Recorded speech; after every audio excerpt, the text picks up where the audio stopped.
Assalamualaikum warahmatullahi wabarakatuh. Saya Nabila Hairunisa, Stambuk F1181200. Di sini saya akan menjelaskan hubungan faktor risiko dengan biaya dan waktu. Langsung saja kita langsung ke Excel-nya. Hubungan faktor risiko dengan biaya dan waktu. Faktor utama dan faktor risiko. Risiko perencanaan yang pertama, kurang maksimalnya studi terhadap daya dukung tanah.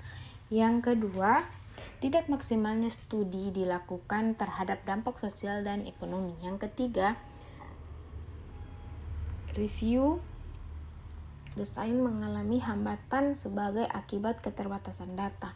Kemudian di sini ada risiko keuangan. Dan masuk ke poin 4, kekurangannya dana untuk pelaksanaan pekerjaan. Poin 5, adanya perubahan pelaksanaan atau penambahan volume. Di sini ada juga risiko politis. Dia masuk ke poin 6. Adanya opini di media cetak terkait pelaksanaan pekerjaan. Kemudian ada risiko proyek. Dia masuk ke poin 7, kurang maksimalnya koordinasi antara instansi yang terlibat dalam pelaksanaan. Kemudian yang ke-8, kesalahan pembelian material, di mana material yang digunakan tidak sesuai dengan spek yang diinginkan. Poin 9, kurangnya persediaan bahan material yang digunakan. 10, keterlambatan material yang akan digunakan. Yang ke-11, tenaga kerja terlambat datang di lokasi karena hari libur. Kemudian di sini ada risiko lingkungan. Dia masuk ke poin 12, adanya pencemaran terhadap air sungai karena adanya aktivitas pekerjaan. Kemudian ini ada risiko alami. Dia masuk ke poin 13, cuaca yang berubah-ubah atau tidak menentu sehingga menghambat pekerjaan. Di sini ada poin 14, kondisi tanah yang kurang baik yang mengakibatkan longsor. Kemudian di sini ada risiko teknis.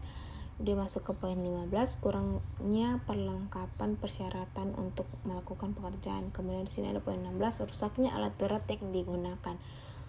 Poin 17, kesalahan pengukuran yang menyebabkan salahnya proses pekerjaan. Poin 18, kurangnya mengalami pekerjaan terhadap mengidentifikasi gambar kerja dengan gambar desain. Poin ke-19, tidak sesuainya hasil pengukuran kuantitas pekerjaan dengan kondisi aktual di lapangan. Poin ke-20, perbedaan gambar rencana dengan kondisi di aktual lapangan. Poin ke-21, adanya perbedaan gambar rencana dengan kondisi aktual di lokasi pekerjaan. Poin ke-22, kurangnya metode penerapan yang bisa dilakukan di lapangan yang menyebabkan ketidaksesuaian perencanaan. Ke-23, adanya keterlambatan pada proses desain mengakibatkan penghambatan pelaksanaan pekerjaan. Ke-24, perencanaan dimensi bangunan mengalami kesalahan. Di sini juga ada risiko keselamatan. Dia masuk poin 25, pekerja yang kurang memperhatikan penggunaan APD atau K3. Kemudian di sini saya akan menjelaskan penilaian pengaruh risiko terhadap kinerja biaya. Penilaian pengaruh risiko terhadap kinerja biaya dilakukan dengan penyebaran kuesioner yang berisikan daftar identifikasi risiko, frekuensi kejadian, dan konsekuensi yang terjadi terhadap biaya pelaksanaan proyek. Hasil penyebaran kuesioner itu dianalisis dengan severity index atau SI dan ditentukan rentang nilai skala frekuensi juga konsekuensinya. Nilai antar skala frekuensi dan konsekuensinya dikalikan untuk mendapatkan nilai gabungan dan disebar ke dalam matriks penilaian risiko. Adapun hasil penilaian risiko terhadap biaya ditunjukkan ke tabel di bawah ini.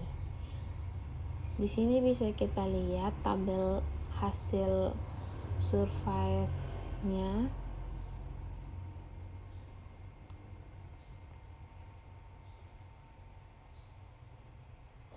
Berdasarkan hasil penilaian pengaruh risiko terhadap kinerja biaya dan penyebaran matriks, nilai diperoleh ada 3 identifikasi risiko yang masuk risiko akut atau risiko ekstrim. Yang termasuk ke risiko ekstrim ini adalah I15. Di sini saya akan tandai. Kita akan blok saja. Terus kita warnai. Di sini saya akan warnai merah untuk yang ekstrim. Di sini ada I15, I13 sama I21.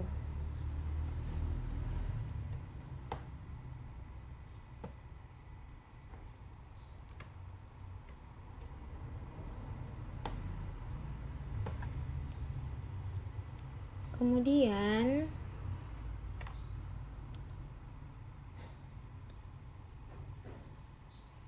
terdapat 12 identifikasi risiko tinggi di antara identifikasi risiko nomor I4.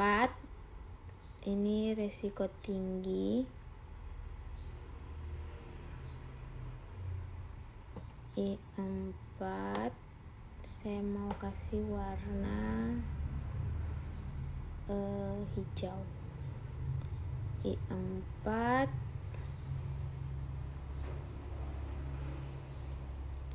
8, 9, 10, 11 8, 9, 10, 11 8, 9, 10, 11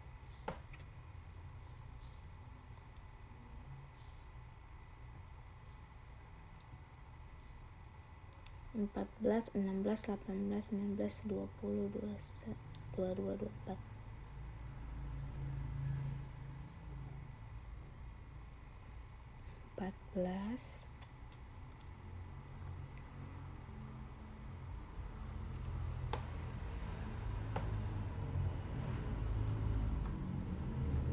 Enam belas,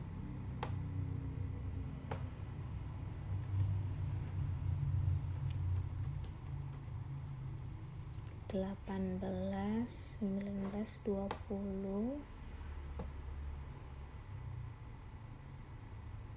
22, 24.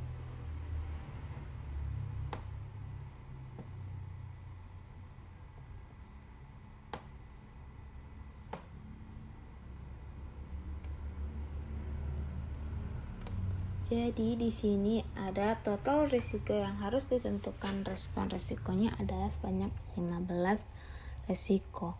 Hasil penilaian ini memiliki kesamaan dengan penelitian Honest 2011 di mana faktor risiko yang paling berpengaruh terhadap biaya adalah cuaca yang berubah-ubah atau tidak menentu. Ini ada di I13 dan kondisi tanah kurang stabil sehingga mudah longsor. Ini ada di I14. Kemudian saya akan menjelaskan tentang penilaian pengaruh risiko terhadap kinerja waktu.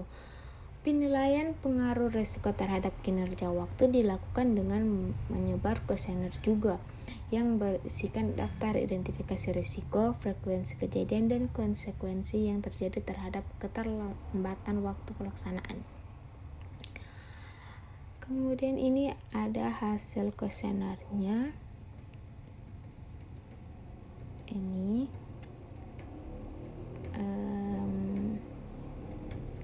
berdasarkan hasil penilaian pengaruh risiko terhadap kinerja waktu dan penyebaran matriks nilainya, diperoleh 5 identifikasi risiko yang termasuk risiko akut.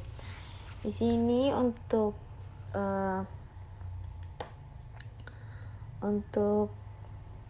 penilaian pengaruh risiko terhadap kinerja waktu,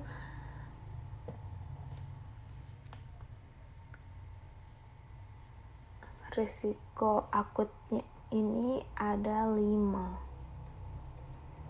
yaitu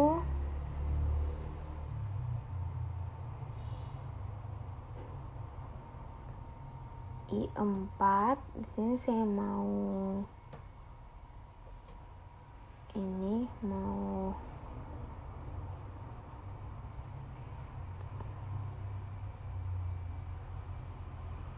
saya mau warnai.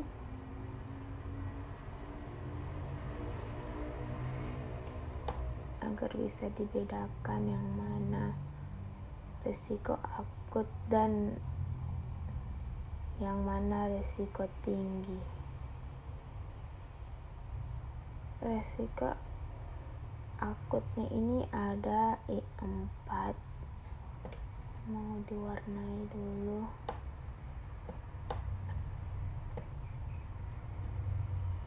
Warna biru. Ada I4, I5, 13, 17, 23. I4, I5, 13,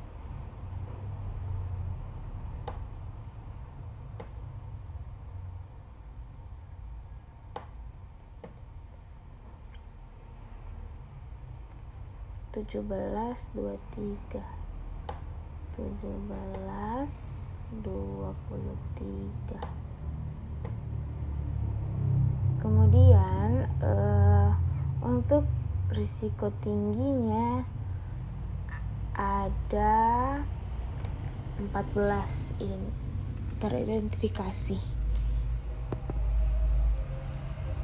Yang pertama ini ada I1. Saya mau warnai biar bisa dilihat yang mana.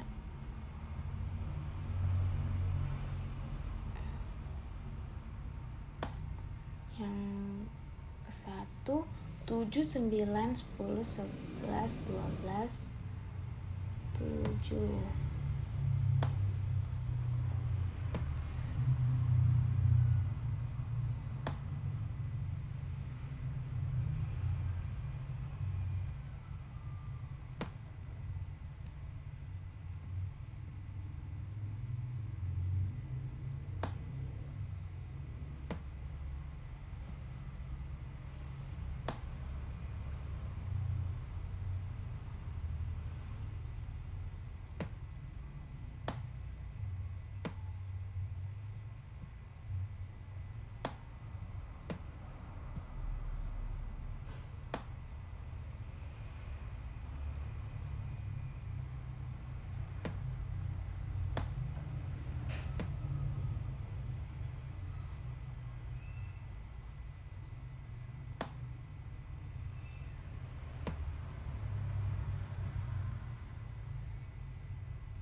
Sudah selesai.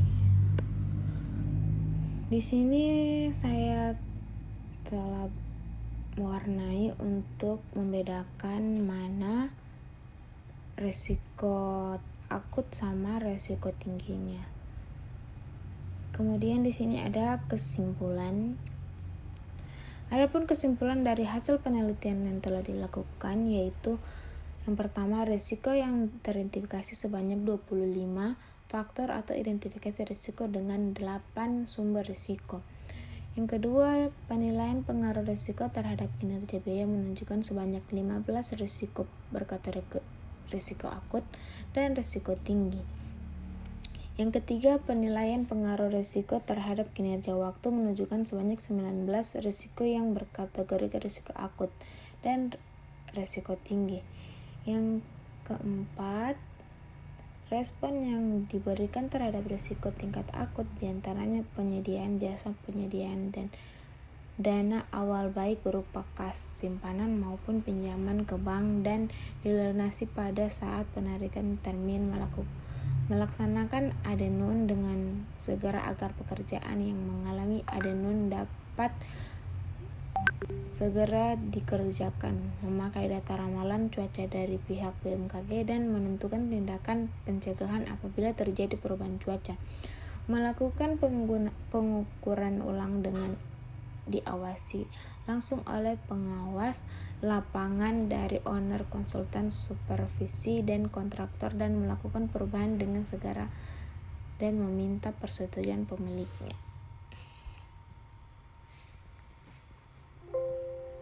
Sekian penjelasan dari saya.